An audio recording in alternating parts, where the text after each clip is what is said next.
Marcus Blackwood stood in his mahogany-paneled office on the 47th floor, watching the city sprawl beneath him like a kingdom he owned.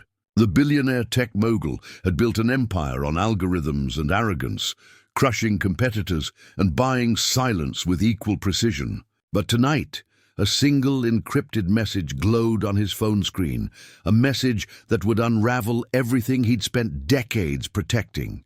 The sender? A 22-year-old college dropout whose mother had cleaned his toilets for 15 years. Her name was Elena Rodriguez, and she had just cracked the uncrackable. Before we jump back in, tell us where you're tuning in from, and if this story touches you. Make sure you're subscribed, because tomorrow I've saved something extra special for you. The morning started like any other Tuesday in Marcus Blackwood's perfectly orchestrated world. At exactly 6:30 a.m., his personal chef delivered a breakfast worth more than most people's monthly salary to his penthouse suite overlooking Central Park. By 7:15, his driver had navigated the customized Bentley through Manhattan traffic, while Marcus reviewed quarterly reports that showed his tech conglomerate, Vertex Industries, had absorbed 3 more smaller companies in the past month alone. Marcus thrived on acquisition, not just of companies but of people, secrets, and power. At 52, he had transformed from a middle-class software developer into one of America's most ruthless billionaires. His empire stretched across artificial intelligence, data mining, and financial technology, each division more profitable and morally questionable than the last. The Vertex headquarters occupied an entire city block in downtown Manhattan, its glass and steel structure rising like a monument to modern greed. Inside, 3,000 employees worked in carefully monitored cubicles and offices, their every digital interaction tracked by systems Marcus had personally designed. He called it efficiency. His critics called it surveillance capitalism, taken to its logical extreme. But Marcus had learned long ago that critics could be bought, silenced, or simply crushed under the weight of superior resources. His legal team alone cost him $20 million annually, an investment that had kept him out of courtrooms and congressional hearings for over a decade. The Rodriguez family had entered Marcus's periphery 15 years earlier when Maria Rodriguez answered a classified ad for domestic staff. A recent immigrant from Honduras with limited English and desperate circumstances, Maria had been exactly what Marcus's household manager was looking for, someone grateful enough to work for minimal wages and invisible enough to be ignored. Maria cleaned Marcus's 4-story Manhattan townhouse 6 days a week, arriving before sunrise and leaving after sunset. She dusted his priceless art collection, maintained his temperature-controlled wine cellar, and organized his walk-in closets that housed enough designer clothing to stock a boutique. In 15 years, Marcus had spoken directly to Maria fewer than a dozen times, usually to complain about some microscopic imperfection in his domestic environment. What Marcus never bothered to learn was that Maria Rodriguez possessed an extraordinary mind, trapped by circumstance. Before fleeing Honduras, she had been an accounting professor at the National Autonomous University, with advanced degrees in mathematics and economics. Political violence had forced her family's exodus, leaving her credentials worthless in a country that treated her like invisible help. Elena Rodriguez had grown up in the shadow of her mother's sacrificed brilliance. While Maria scrubbed floors in a billionaire's mansion, she filled Elena's childhood with numbers, equations, and stories of the financial systems that governed the world. Their cramped Queen's apartment became an evening classroom where Maria taught her daughter calculus using napkins and pen ink, explaining derivatives and algorithms while preparing dinner on a hot plate. Elena inherited her mother's mathematical genius, but channeled it through a completely different lens. While her high school classmates struggled with basic algebra, Elena was already designing cryptocurrency mining protocols and reverse engineering corporate database architectures. She taught herself 17 programming languages before graduating valedictorian, earning a full scholarship to MIT's computer science program. But Elena's relationship with formal education proved complicated. The same brilliant mind that could crack encryption codes in hours found lecture halls suffocating and academic bureaucracy intolerable. She lasted exactly 1 semester before dropping out, much to her mother's devastation and Marcus Blackwood's complete ignorance. Unknown to both Maria and Marcus, Elena had been conducting her own research project for the past 3 years. Every evening when Maria returned home, exhausted from cleaning the Blackwood mansion, she would unconsciously provide Elena with fragments of intelligence, security codes glimpsed while dusting Marcus's home office, overheard phone conversations about offshore accounts, discarded documents retrieved from waste paper baskets. Maria never intended to spy on her employer. She was simply venting her daily frustrations to her daughter, describing the casual cruelty and extreme wealth she witnessed in Marcus's world. But Elena possessed the rare ability to transform seemingly random information into coherent patterns, like assembling a jigsaw puzzle where others saw only scattered pieces. The breakthrough came on a particularly cold February evening. Maria arrived home visibly shaken, describing how Marcus had screamed at her for accidentally moving a paperweight on his desk. A paperweight that, Elena realized, had been positioned to cover a handwritten note containing partial Swiss bank routing numbers. Elena spent the next 72 hours in a caffeine-fueled coding marathon, cross-referencing her mother's accumulated observations with publicly available financial records and leaked databases from her dark web contacts. What emerged was a digital map of Marcus Blackwood's true financial empire, a network of shell companies, cryptocurrency wallets, and numbered Swiss accounts that made his reported wealth appear modest by comparison. But Elena's discovery went far beyond simple tax evasion. The Swiss accounts contained evidence of systematic market manipulation, insider trading on a massive scale, and financial relationships with some of the world's most dangerous criminal organizations. Marcus hadn't just built a tech empire, he had constructed a money laundering operation disguised as legitimate business. The encrypted message Elena sent to Marcus's personal phone contained a single screenshot, his most sensitive Swiss account balance, displayed with pixel-perfect accuracy down to the last cent. Below the numbers, she had included a brief message that would haunt Marcus for the rest of his life. "You can't read this, but I can. We need to talk." The maid's daughter. Marcus's first reaction was disbelief, followed quickly by rage, then something he hadn't experienced in decades, genuine fear. The Swiss account Elena had accessed contained not just money, but digital records of every illegal transaction he had conducted over the past 20 years. If that information became public, it would destroy him completely. But Elena Rodriguez was no ordinary extortionist or corporate whistleblower. She was a mathematical prodigy with her own complex motivations, and Marcus was about to discover that underestimating the intellect of people he considered beneath him had been his most catastrophic mistake. Marcus Blackwood's hands trembled as he read Elena's message for the 7th time in 10 minutes. The screenshot of his Geneva account showed a balance of 847,293,156.73, a figure known only to him and 2 Swiss banking executives who had sworn absolute confidentiality. The precision of Elena's access sent ice through his veins. This wasn't a lucky guess or simple hacking. Someone had penetrated the most secure financial fortress in the world.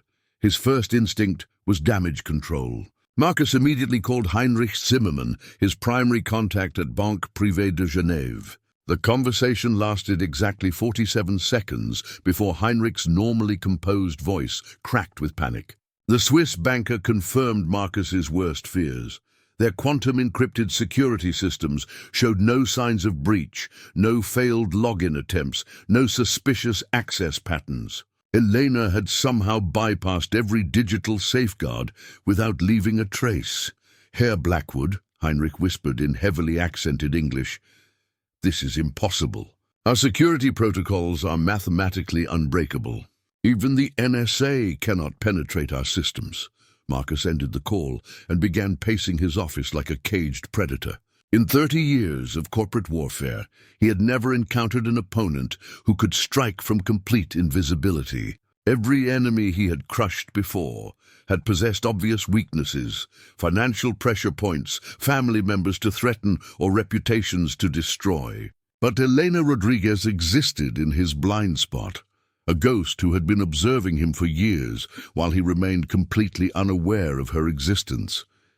The billionaire's paranoia kicked into overdrive. He activated his office's military-grade signal jamming system and pulled up his personal security network. 12 monitors displayed feeds from hidden cameras throughout his townhouse, office building, and various properties. Marcus began reviewing footage from the past week, searching for any sign of infiltration or surveillance.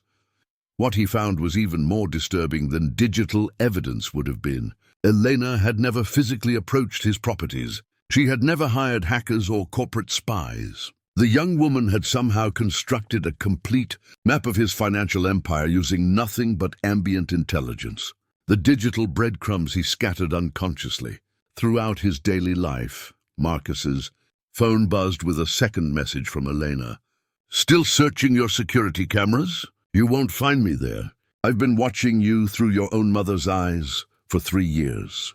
Café Luna, 42nd and Lexington. Tomorrow at 3 p.m. Come alone or the FBI receives everything by 5 p.m. The reference to his mother sent Marcus into a fury that bordered on psychotic. His mother had been dead for 8 years. A bitter woman who had spent her final years in a luxury nursing home, criticizing every decision Marcus made while spending his money with ruthless efficiency. The idea that Elena somehow knew intimate details about his family history suggested a level of research that went far beyond financial records. But Marcus Blackwood hadn't built an empire by cowering before threats, no matter how sophisticated. He began assembling his response team with the methodical precision that had made him billions. His head of security, Thomas Kane, was a former Navy SEAL who specialized in making problems disappear permanently. His personal attorney, Victoria Sterling, had successfully buried scandals that would have toppled governments. His technology chief, Dr. James Liu, commanded a team of cyber warfare, experts who could dismantle entire digital identities within hours. The War Council convened in Marcus's private conference room at 11 p.m. Kane spread architectural blueprints of Café Luna across the mahogany table, while Sterling reviewed legal options for containing the situation. Dr. Liu pulled up everything he could find about Elena Rodriguez, a surprisingly thin digital footprint for someone capable of such sophisticated hacking. Preparing and narrating this story took us a lot of time, so if you're enjoying it, subscribe to our channel. It means a lot to us. Now back to the story. "She's careful," Liu reported, adjusting his wire-rimmed glasses. "No social media presence, minimal online activity, but her MIT records show she was testing at postgraduate levels during her single semester. Her professors describe her as potentially revolutionary, but psychologically unsuited for academic environments."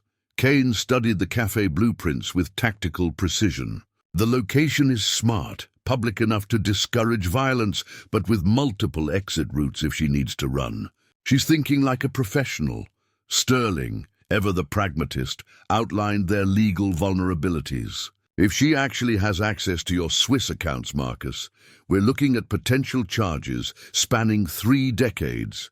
Tax evasion, money laundering, securities fraud. Any competent prosecutor could build a life sentence from that information." Marcus listened to his advisors with growing frustration. These were the same people who had helped him crush unions, silence whistleblowers, and destroy competitors. Yet they seemed genuinely intimidated by a 22-year-old college dropout from Queens. "She's not untouchable," Marcus finally declared. "Everyone has pressure points. Find her weaknesses and exploit them." Dr. Liu's research team worked through the night, constructing a comprehensive profile of Elena's life. What they discovered was a young woman with virtually no material vulnerabilities. She lived modestly, had no romantic relationships that could be leveraged, and maintained only one significant emotional connection: her mother, Maria. The revelation hit Marcus like a physical blow. Maria Rodriguez, the invisible woman who had cleaned his toilets for 15 years, was Elena's mother. The maid he had treated like furniture had been raising a mathematical genius who had spent 3 years studying him through her mother's observations. Marcus began reviewing his behavior toward Maria with new eyes. Every casual insult, every unreasonable demand, every moment of thoughtless cruelty had been reported back to Elena. He had been feeding intelligence to his greatest enemy while simultaneously providing her with powerful motivation for revenge, but recognition of his tactical errors only strengthened Marcus's resolve. He had built his empire by turning weaknesses into weapons, and Elena's emotional attachment to her mother represented an exploitable vulnerability. At dawn, Marcus implemented his counterattack. He called his household manager and delivered new instructions regarding Maria Rodriguez. Effective immediately, Maria's hours would be extended to 7 days per week.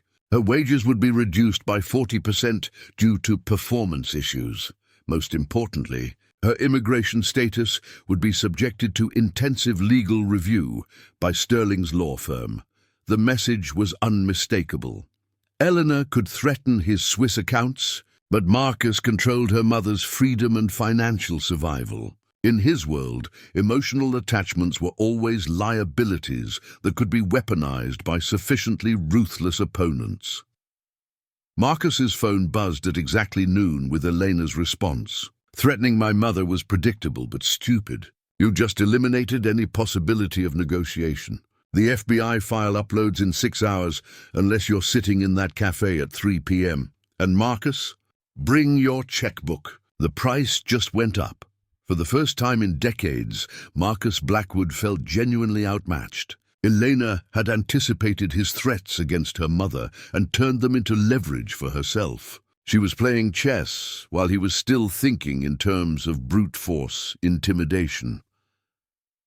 As Marcus prepared to leave for the cafe, he realized that Elena Rodriguez represented something he had never encountered before: an opponent who understood his psychology better than he understood hers. The maid's daughter had studied him like a laboratory specimen, cataloging his weaknesses while he remained completely unaware of her existence. The limousine ride to Café Luna felt like a journey toward his own.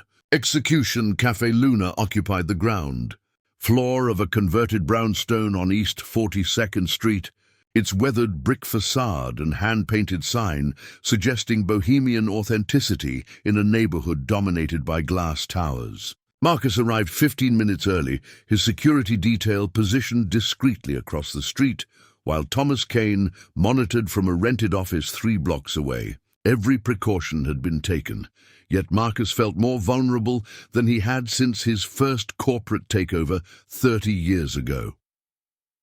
The cafe's interior was deliberately unpretentious. Mismatched furniture, local artwork covering exposed brick walls, and the rich aroma of freshly ground coffee beans. A dozen patrons occupied scattered tables, most absorbed in laptops or quiet conversations. Marcus selected a corner booth with clear sightlines to both entrances. Ordering black coffee he had no intention of drinking. Elena Rodriguez entered at exactly 3 p.m., and Marcus immediately understood why his research team had struggled to build her profile. She possessed the rare ability to appear completely unremarkable, while simultaneously commanding attention. Average height, shoulder-length dark hair, wearing jeans and a simple black sweater that could have come from any department store. But her eyes held an intelligence so sharp it seemed to cut through the cafe's ambient noise like a laser.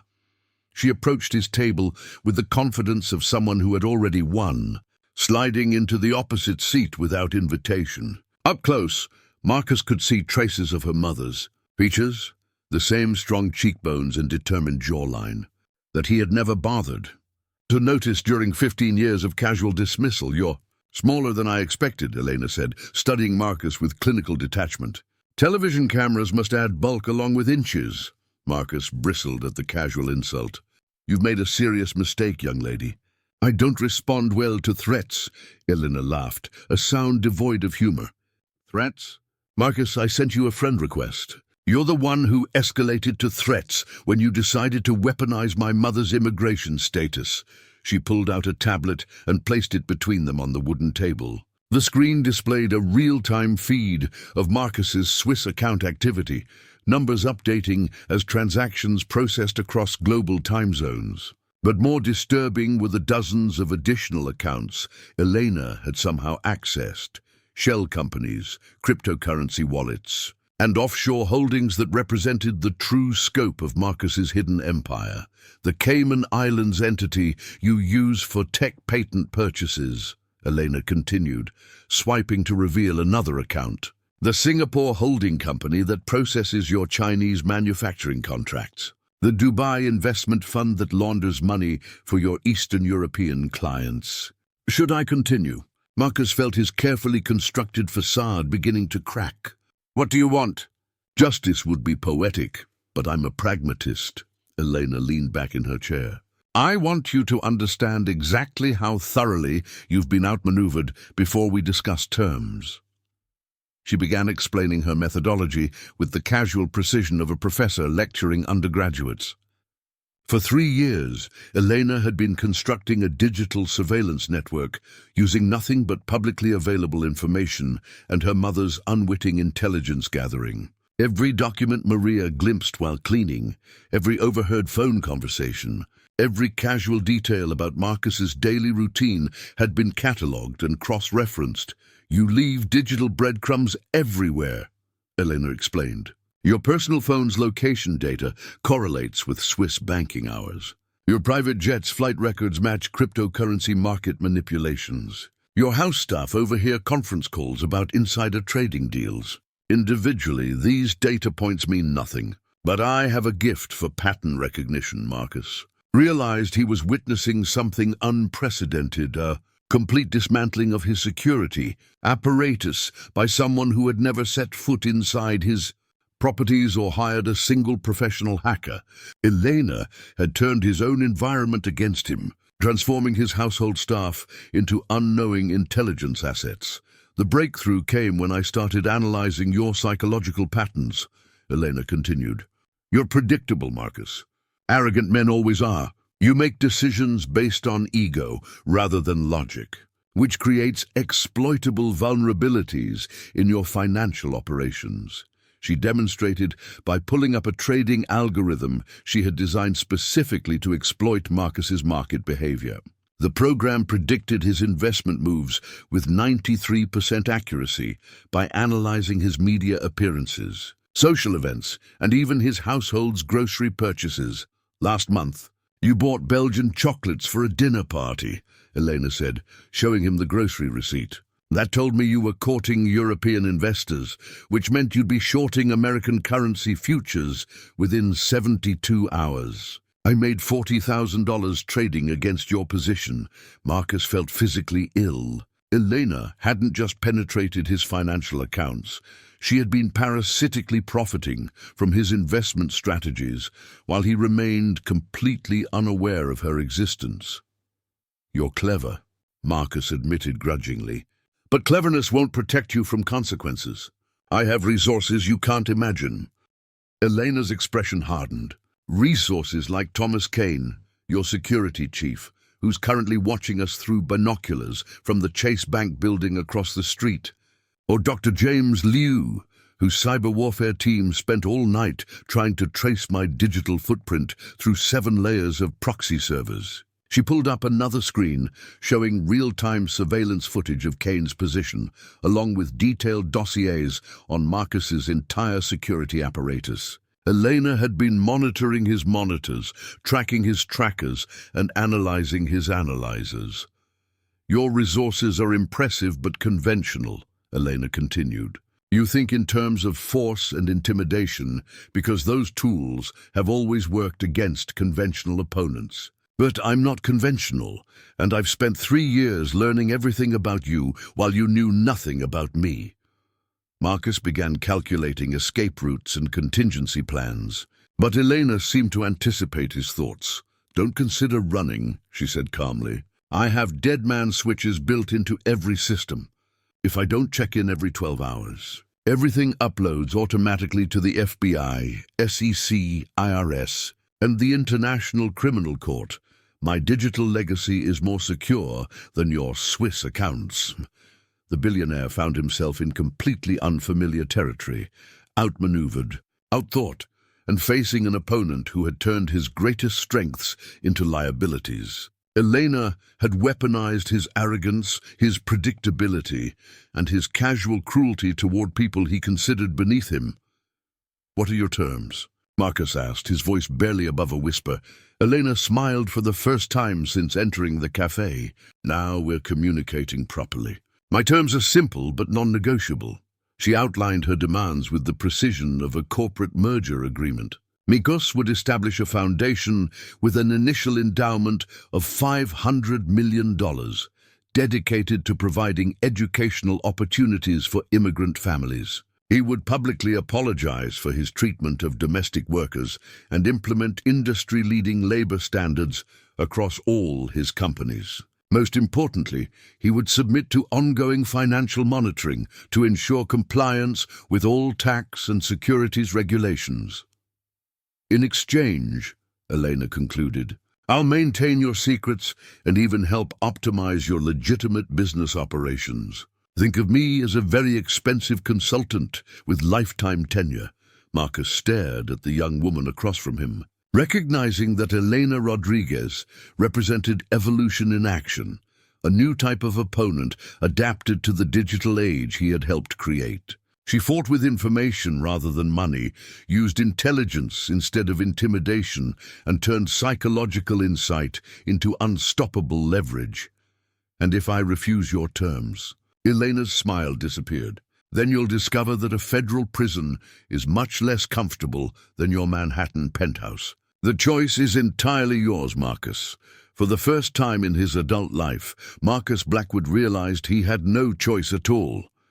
Marcus left Café Luna with Elena's ultimatum burning in his mind like acid. 48 hours to comply or face complete destruction. The billionaire's limousine crawled through Manhattan traffic, while his thoughts raced through possibilities that grew more desperate by the minute. In his briefcase sat a tablet containing Elena's detailed demands, a document that read more like a surrender treaty than a business negotiation.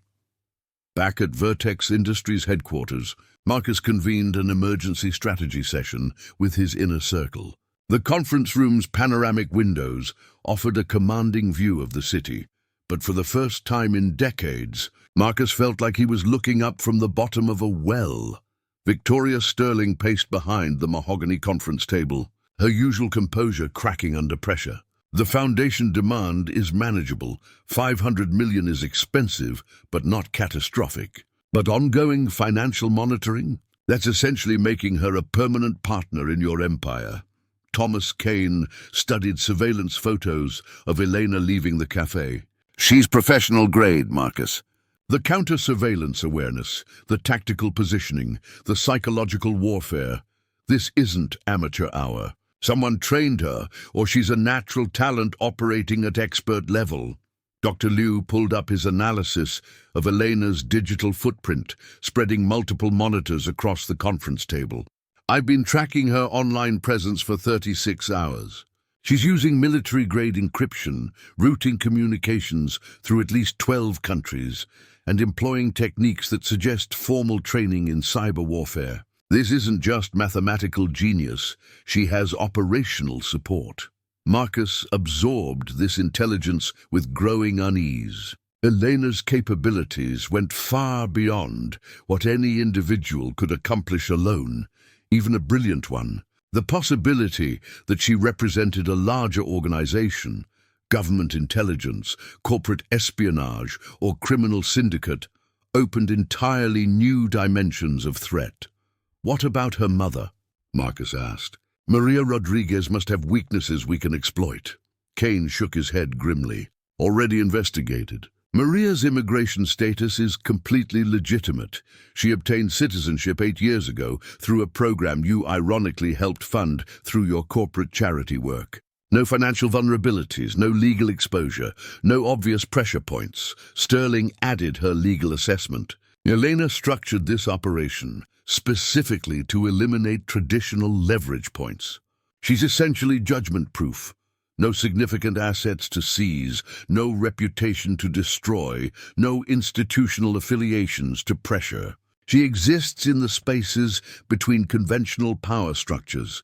Marcus felt the walls closing in from all directions. Every tool that had built his empire proved useless against an opponent who had designed her approach specifically to neutralize traditional billionaire weapons. Elena had studied his playbook and developed perfect countermeasures for every move he could make. But Marcus Blackwood hadn't become one of America's richest men by accepting defeat gracefully. If conventional approaches were neutralized, he would have to become unconventional himself.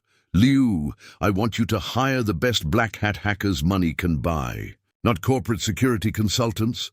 Actual criminals who specialize in destroying digital identities. If Elena wants to play in cyberspace, we'll fight her on her own battlefield." Dr. Liu looked uncomfortable. "Marcus, that's extremely dangerous territory. If we're caught employing criminal hackers against a US citizen, the legal exposure could be catastrophic." "We're already facing catastrophe," Marcus snapped. "The question is whether we control it or let it control us." Sterling raised additional concerns. "Even if Liu's team succeeds in compromising Elena's systems, we still don't know the full extent of her dead man switches. Attacking her might trigger automatic releases of everything she's collected." Marcus considered this problem with the cold calculation that had made him billions. "Then we don't attack her systems directly. We attack her psychology instead." The plan Marcus outlined was characteristic of his approach to business warfare. Identify the target's emotional vulnerabilities and exploit them with surgical precision. Elena had revealed one crucial weakness during their cafe meeting: genuine concern for social justice. Her demands weren't purely mercenary. She actually cared about immigrant families and labor conditions. "We're going to give Elena exactly what she wants," Marcus announced. Publicly and dramatically. His advisors exchanged confused glances, but Marcus was already 3 moves ahead. Within 12 hours, he would announce the creation of the Rodriguez Foundation for Immigrant Education, named specifically after Elena's mother. The initial endowment would be not $500 million, but $1 billion, double Elena's demand. He would simultaneously implement revolutionary labor standards across all vertex, industries, properties, and issue a public apology for his historical treatment of domestic workers. "You're actually going to comply with her demands?" Sterling asked incredulously. "I'm going to exceed them so dramatically that Elena looks like a small-time extortionist rather than a social justice warrior," Marcus explained. "Then when she's basking in her apparent victory, we'll reveal the real trap. The psychological warfare Elena had employed against him would be turned back on itself. Marcus would publicly position himself as a reformed billionaire who had seen the error of his ways, while privately using his intelligence assets to document every aspect of Elena's operation. The federal authorities Elena threatened to involve would instead be investigating her for extortion, computer crimes, and potentially terrorism, depending on how broadly they interpreted her cyber warfare capabilities. Kane grasped the strategy immediately. "You're going to make her the criminal instead of the victim. Brilliant." "Elena is brilliant but young," Marcus continued. "She's never dealt with an opponent who could absorb her best shots and keep fighting. When I not only comply with her demands, but exceed them, she'll be psychologically unprepared for the counterattack." Dr. Liu began implementing Marcus's counter-surveillance protocols. Within hours, Elena would find herself under observation by the same intelligence networks that monitored international terrorists. Her communications would be intercepted, her movements tracked, and her associates identified. Most crucially, her methods for accessing Marcus's financial systems would be reverse-engineered and used as evidence of federal crimes. The plan required perfect timing and flawless execution. Marcus would need to appear genuinely reformed while secretly orchestrating Elena's destruction. He would transform from victim to predator while maintaining public appearances as a repentant billionaire embracing social responsibility. But even as Marcus outlined his counter-strategy, a nagging doubt gnawed at his confidence. Elena Rodriguez had anticipated every move he had made so far. She had turned his arrogance against him, weaponized his predictability, and neutralized his conventional power structures. The young woman who had spent 3 years studying him, through her mother's observations, might be equally prepared for his apparent capitulation. As his team dispersed to implement their respective assignments, Marcus stood alone at his office windows, staring out at the city lights. Somewhere in those millions of illuminated windows, Elena Rodriguez was probably analyzing his psychological profile and predicting his next moves with the same mathematical precision she had used to crack his Swiss accounts. The billionaire found himself engaged in the most complex game of his career, a psychological chess match where every move carried the potential for total victory or complete annihilation. Elena had forced him to evolve beyond his comfort zone, to become the kind of strategist he had never needed to be, when simple intimidation and financial pressure could solve any problem. Marcus smiled grimly at his reflection in the darkened windows. Elena Rodriguez had taught him that even apex predators could be prey under the right circumstances. Now it was time to show her that cornered predators were the most dangerous of all. The real war was just beginning. The press conference took place in Vertex Industries' marble-appointed lobby, with Marcus standing behind a podium, flanked by American flags and corporate banners. 50 journalists filled the assembled chairs, their cameras broadcasting live to millions of viewers who had tuned in expecting routine corporate announcements. Instead, they witnessed what appeared to be a billionaire's genuine moral awakening. "Ladies and gentlemen," Marcus began, his voice carrying the perfect blend of humility and determination, "I stand before you today to acknowledge serious failures in my personal and professional conduct. For too long, I have operated under the mistaken belief that success justified callousness toward those who make my lifestyle possible." The performance was masterful. Marcus had spent the previous night rehearsing with a team of image consultants, perfecting every gesture and inflection to convey authentic remorse. He spoke about Maria Rodriguez by name, describing her 15 years of dedicated service and his shameful treatment of her dignity. He announced the Rodriguez Foundation for Immigrant Education with its unprecedented $1 billion endowment, dedicating the fund specifically to families like Elena's, who had sacrificed everything for their children's futures. "I'm also implementing immediate reforms across all Vertex Industries properties," Marcus continued.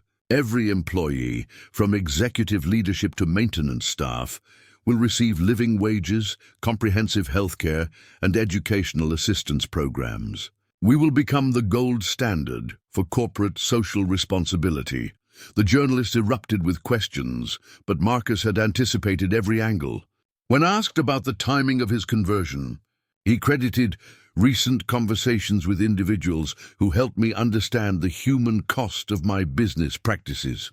When pressed for specifics, he deflected with carefully crafted statements about respecting privacy while doing everything possible to make amends. Elena watched the press conference from her cramped Queen's apartment, her laptop displaying multiple news feeds as Marcus's announcement dominated cable television. Her initial reaction was suspicion.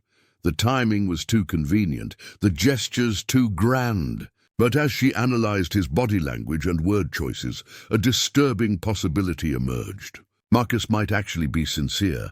The billionaire's psychological profile suggested someone incapable of genuine empathy, yet his performance seemed to transcend mere acting. Elena found herself questioning whether her 3 years of analysis had missed some crucial dimension of Marcus's personality. Perhaps facing real consequences for the first time in his adult life had triggered authentic self-reflection.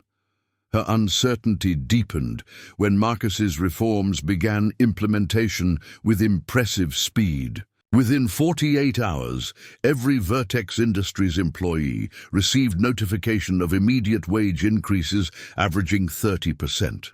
The company's health insurance provider announced expanded coverage, including mental health services and family support programs. Most surprisingly, Marcus personally visited the Queen's Community Center, where Maria Rodriguez volunteered, making a public apology that local news outlets covered extensively. Elena's mother returned home from that encounter visibly shaken, describing Marcus's apparent transformation with wonder and confusion.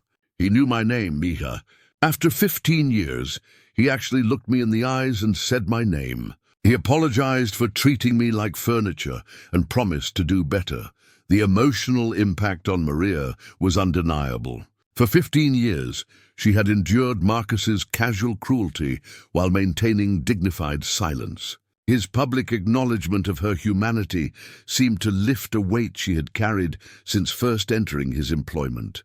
Elena watched her mother's response and felt her own certainty beginning to crack.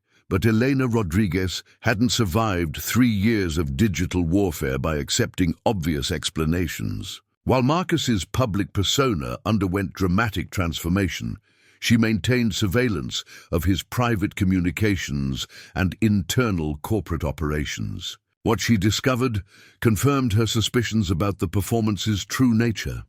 Deep within Vertex Industries' encrypted internal networks, Elena found evidence of Marcus's real strategy.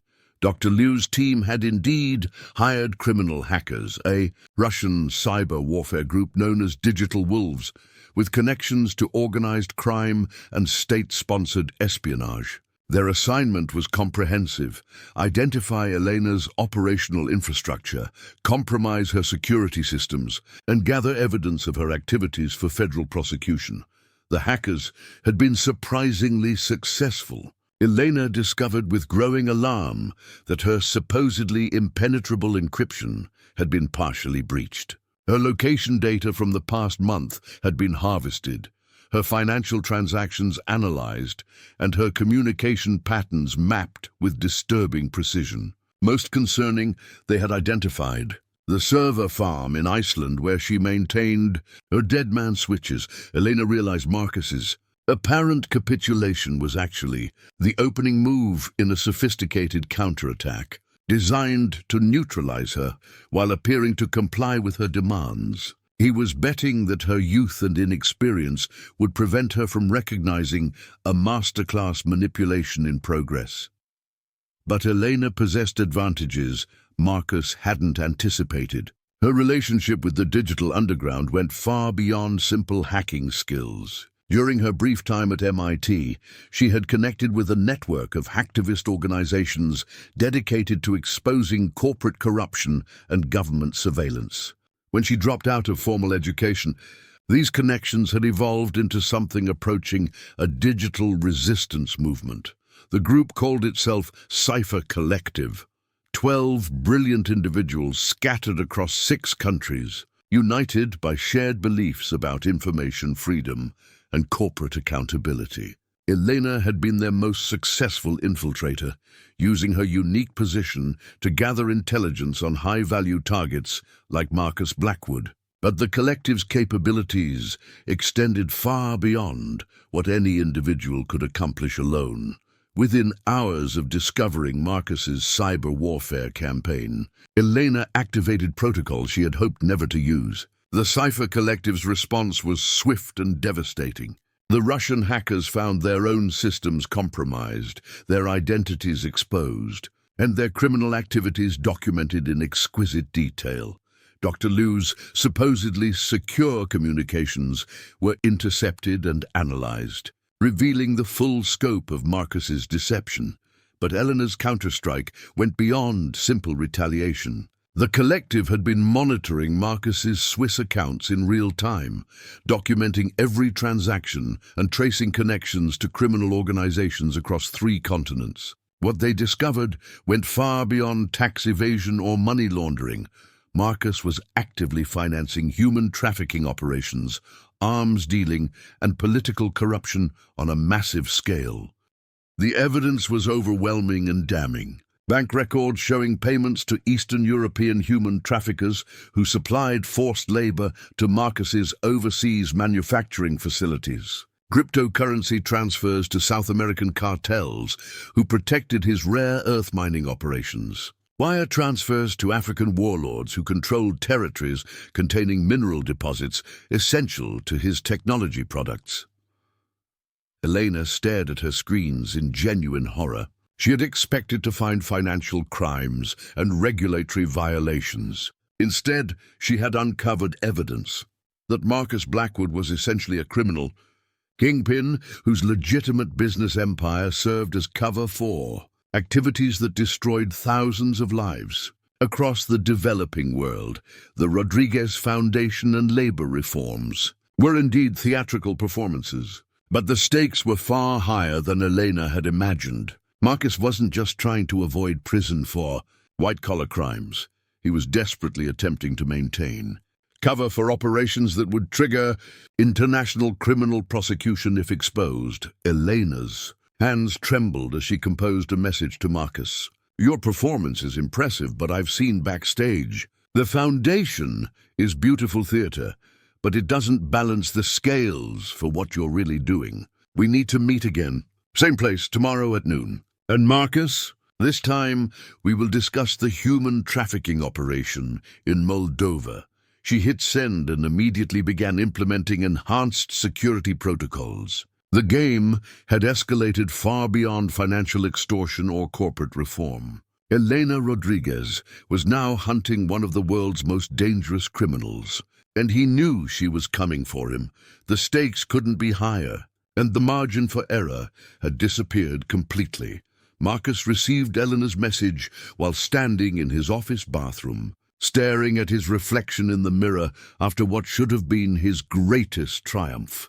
The press conference had exceeded every expectation. His approval ratings had skyrocketed overnight. Business partners were calling to congratulate him on his transformation, and social media was hailing him as an example of how billionaires could use their wealth responsibly. Yet Elena's single text message had turned his victory into ashes. Moldova. The word carried enough weight to collapse his entire empire.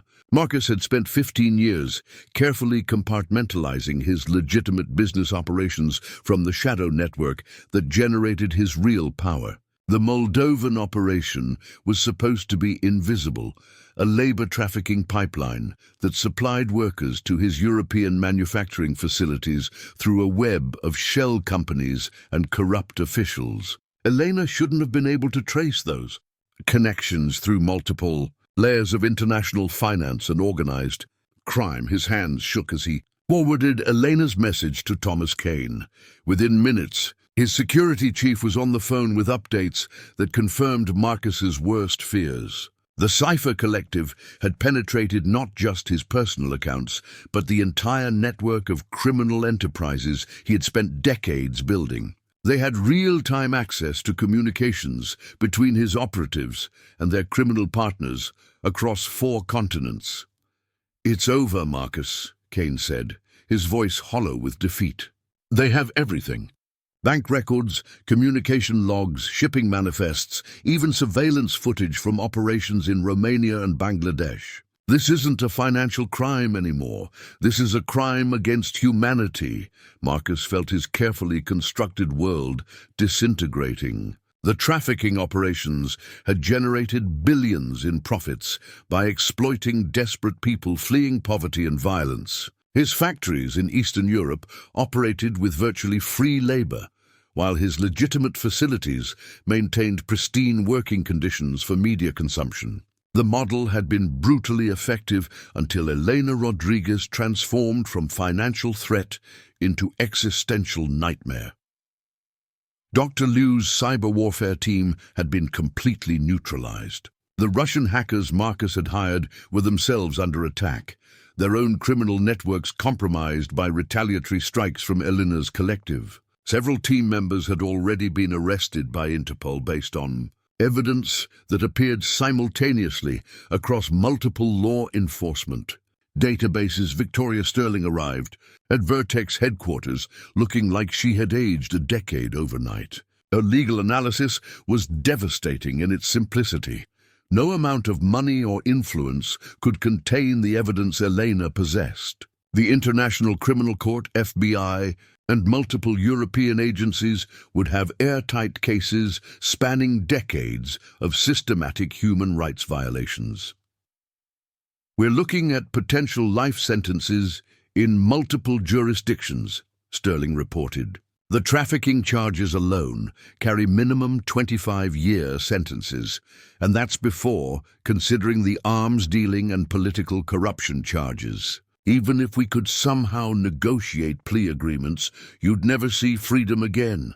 Marcus sat in his executive chair, staring out at the Manhattan skyline that had once represented his kingdom. Every building contained competitors he had crushed, regulators he had bought, and journalists he had silenced. Yet none of that power structure could protect him from a 22-year-old woman who had deconstructed his empire using nothing but mathematical analysis and moral conviction. The irony wasn't lost on him. Elena Rodriguez was exactly the kind of brilliant mind his technology companies claimed to cultivate: innovative, analytical, and driven by principles beyond mere profit. In a different world, she might have been his protégé rather than his nemesis. Instead, his treatment of her mother had created an enemy whose capabilities exceeded anything his vast resources could match. Marcus arrived at Café Luna 30 minutes early, hoping to identify Elena's surveillance network and potential escape routes. But the young woman had anticipated his tactical thinking. She was already seated at their previous table, apparently having been there for hours based on the stack of empty coffee cups and notebook filled with mathematical equations. "You look terrible," Elena observed as Marcus approached. "Guilty consciences tend to disrupt sleep patterns. Or maybe it's the stress of realizing that your entire criminal enterprise is about to collapse." Marcus sat heavily in the opposite chair, noting that Elena seemed completely relaxed, despite holding evidence that could destroy one of the world's most powerful men. Her confidence suggested backup plans beyond anything he had imagined. "What you've discovered, the international operations, those aren't what you think they are," Marcus began. But Elena interrupted with a laugh that held no warmth. "Stop, please. The trafficking operation moves approximately 3,000 people annually through a network spanning Moldova, Romania, Serbia, and Bangladesh. Your facilities in these regions operate with forced labor, while your American factories maintain pristine conditions for regulatory inspection. The profits from exploitation subsidize your domestic labor reforms, creating a public relations masterpiece built on systematic human suffering." Elena opened her tablet and began displaying evidence with the methodical precision of a prosecutor presenting a death penalty case. Shipping manifests showing human cargo disguised as industrial equipment. Bank transfers to criminal organizations with detailed payment schedules. Video surveillance from Marcus's overseas facilities showing working conditions that violated every international labor standard. The Moldovan pipeline alone has processed over 40,000 people. In the past decade, Elena continued, refugees fleeing war zones, economic migrants desperate for work, children separated from families and forced into industrial slavery. Your legitimate business empire generates approximately 12 billion annually, but the shadow network produces another 8 billion in pure profit. Marcus felt physically ill as Elena methodically documented the scope of his criminal operations. He had always justified the trafficking network as a necessary evil, providing opportunities for desperate people while generating resources to fund legitimate business growth. But seeing the evidence laid out in stark detail, he couldn't escape the reality that he had become a monster. "Why haven't you already turned this evidence over to authorities?" Marcus asked. Elena's expression shifted, revealing something Marcus hadn't expected, genuine sadness mixed with determined resolve. "Because I wanted to understand how someone becomes capable of this level of systematic cruelty. I've spent 3 years studying you, Marcus, and I still can't comprehend how a human being rationalizes destroying so many lives for profit." She leaned forward, her voice dropping to almost a whisper. "My mother cleaned your toilets for 15 years while you were financing operations that enslaved people just like her family. You treated her like invisible furniture while actively destroying lives across the developing world. I need to understand how that level of cognitive dissonance is possible." Marcus found himself facing a question he had never honestly confronted. The trafficking operations had begun as a simple business decision, labor arbitrage taken to its logical extreme. Desperate people would work for almost nothing, generating massive profit margins that funded expansion into legitimate markets. Over time, the distinction between business and crime had blurred until he could no longer identify where one ended and the other began. "It wasn't supposed to be slavery," Marcus said quietly. "The original model was legitimate labor migration. People wanted to work in Europe and America, and I provided transportation and employment opportunities. The system became corrupted over time. Elena's response was swift and devastating. System corruption is what happens when regulatory oversight fails. What you created was deliberate exploitation designed to maximize profit while minimizing accountability. These weren't unintended consequences, they were business objectives." She displayed financial projections from Marcus's own planning documents, showing calculated estimates of how much profit could be generated by reducing worker safety measures, eliminating escape options, and maximizing productivity through fear and desperation. The documents revealed systematic planning for human exploitation with the same analytical precision Marcus applied to legitimate business. Operations, the projection, models show optimal productivity ratios achieved through sleep deprivation, nutritional restriction, and psychological intimidation, Elena read from his own corporate documents. "You literally optimized human suffering for maximum profit generation." Marcus stared at the evidence of his own moral bankruptcy, finally understanding how Elena had maintained such composure throughout their confrontation. She wasn't just fighting a corrupt billionaire. She was opposing someone who had systematically dehumanized thousands of people for financial gain. "What happens now?" Marcus asked, his voice barely audible. Elena closed her tablet and leaned back in her chair. "The Cypher Collective has already begun releasing evidence to law enforcement agencies across 12 countries. Interpol received the trafficking documentation this morning. The FBI has the financial records. The International Criminal Court has jurisdiction for crimes against humanity charges." She paused, studying Marcus with something that might have been pity. "The Rodriguez Foundation you announced will continue operating, but it will be funded through asset forfeiture rather than charitable donation. Every dollar you stole through human trafficking will be redirected toward helping survivors rebuild their lives." Marcus felt the last vestiges of hope disappearing. "There's no deal you're willing to make? No arrangement that allows me to cooperate in exchange for reduced charges?" "You had your chance to cooperate when I first contacted you about the Swiss accounts," Eleanor replied. "Instead, you chose to threaten my mother and escalate to cyber warfare. Then you decided to perform public theater while maintaining your criminal operations. You've demonstrated repeatedly that you cannot be trusted to honor any agreement." Elena stood to leave, but Marcus reached across the table and grabbed her wrist, a desperate gesture that immediately brought 2 plainclothes agents to their table. Marcus hadn't noticed them enter the cafe, but Elena's security was obviously more comprehensive than his own. "Please," Marcus whispered, "I can change. I can become the person I pretended to be at that press conference.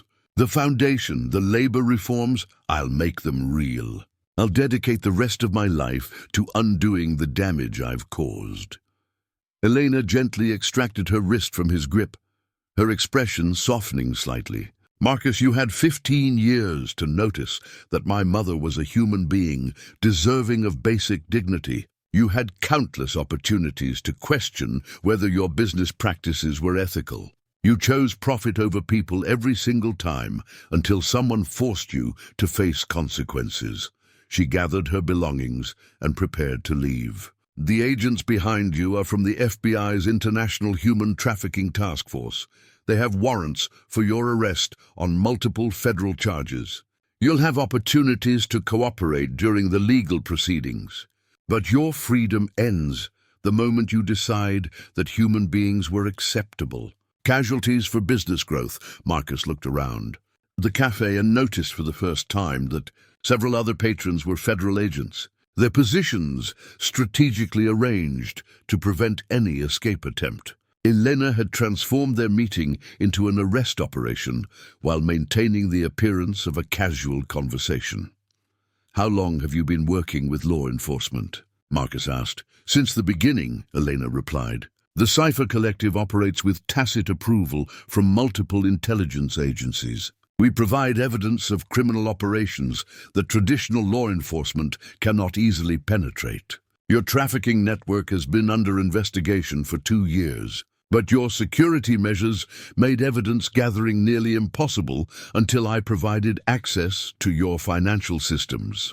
Marcus finally understood the true scope of Elena's operation. She hadn't been operating as a lone vigilante or simple extortionist. The young woman had been functioning as an undercover intelligence asset, using her unique position to gather evidence of international criminal activities that normal investigative methods couldn't reach. "The maid's daughter who couldn't read?" Marcus asked, remembering his original dismissive assessment. Elena smiled sadly. "The maid's daughter who read everything. Every document you left accessible. Every conversation you assumed was private. Every digital transaction you thought was secure. 3 years of comprehensive surveillance that documented your transformation from legitimate businessman to international criminal. The FBI agents approached their table with professional courtesy but unmistakable authority. Marcus Blackwood's reign as one of America's most powerful billionaires was ending in a neighborhood cafe, brought down by the intellectual brilliance of someone he had treated as invisible furniture. As the handcuffs clicked into place, Marcus felt a strange sense of relief mixed with his terror. The performance was finally over. After decades of maintaining the exhausting fiction that he was a legitimate businessman rather than a criminal mastermind, he could stop pretending to be someone he wasn't. Elena watched from across the street as Marcus was led to a waiting federal vehicle. Her 3-year mission was complete, but she felt no triumph, only sadness for the thousands of victims whose suffering had finally been acknowledged, and the recognition that justice, while necessary, could never undo the damage that had been done. The maid's daughter had indeed learned to read Marcus Blackwood's true character, and the revelation had brought down an empire built on human misery.